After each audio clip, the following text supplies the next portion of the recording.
अस्सलाम वालेकुम दोस्तों, अवां ॾिसी रहिया आहियो सिंध दुनिया सिंधी यूट्यूब चैनल ऐं मां आहियां अवां जो पंहिंजो शबीर शेख।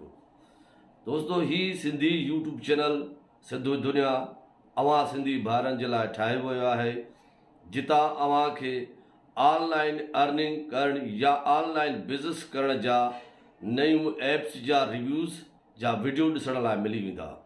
दोस्तों, अवां सभिनी खे ख़बर आहे त असांजी कम्यूनिटी सिंधी ॿाहिरि यूट्यूब जी दुनिया में ईअं आहिनि जीअं अटे में लूण बराबरि।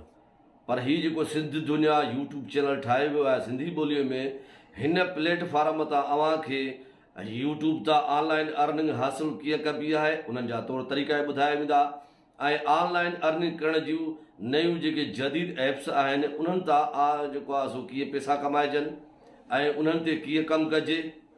सो उन हवाले सां बि अव्हां खे ऑनलाइन अर्निंग हासिलु करण जे हवाले सां उहे सभु जदीद एप्स ऐं वेबसाइट एप्लीकेशन बि ॾिसण लाइ मिलंदियूं ऐं उन सां गॾोगॾु पंहिंजी सिंध जी सकाफ़त जे बारे में बि वीडियो ॾिसण लाइ मिलंदा। उनखां पोइ फ़नी वीडियोज़, कॉमेडी वीडियोज़ ऐं सिंधी ॻोठाणा व्लॉग बि ॾिसण लाइ मिलंदा।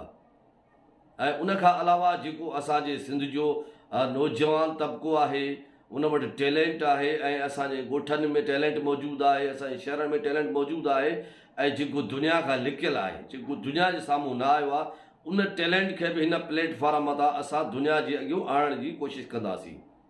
ऐं काफ़ी असांजा पढ़िया लिखिया नौजवान असांजूं भेनर मौजूदु आहिनि, पर उन्हनि वटि ऑनलाइन अर्निंग पैसा कमाइण जा तौर तरीक़ा मौजूदु न आहिनि। न वरी सिंधीअ में अहिड़ा के सिंधी यूट्यूब चैनल मौजूदु आहे जितां असांजा सिंधी ॿार बाआसान तरीक़े सां ऐं सुहिणे नमूने सां सिखी ऐं पंहिंजी जेका आहे सा ऑनलाइन अर्निंग करे सघनि या ऑनलाइन बिज़नेस करे सघनि। यूट्यूब चैनल उहो वाहिद प्लेटफॉर्म आहे जंहिंतां अव्हां आसान तरीक़े सां जेको आहे सो पंहिंजो चैनल खोले सघो था ऐं उनखे कीअं जेको आहे तव्हां मोनेटाइज़ करे सघो था, कीअं पंहिंजा व्यूज़ वठी सघो था ऐं कहिड़े तरीक़े सां पंहिंजे चैनल खे तव्हां ग्रो करे सघो था।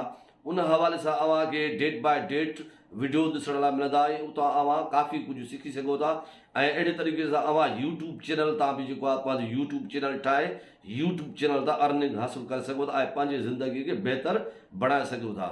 ऐं उमेदु कजे थी असांजूं हीअ ॻाल्हियूं अव्हां खे ज़रूरु पसंदि ईंदियूं।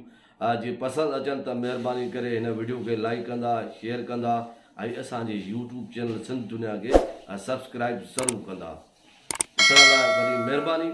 जिते बि रहो ख़ुशि रहो। अल्लाह निगहबान।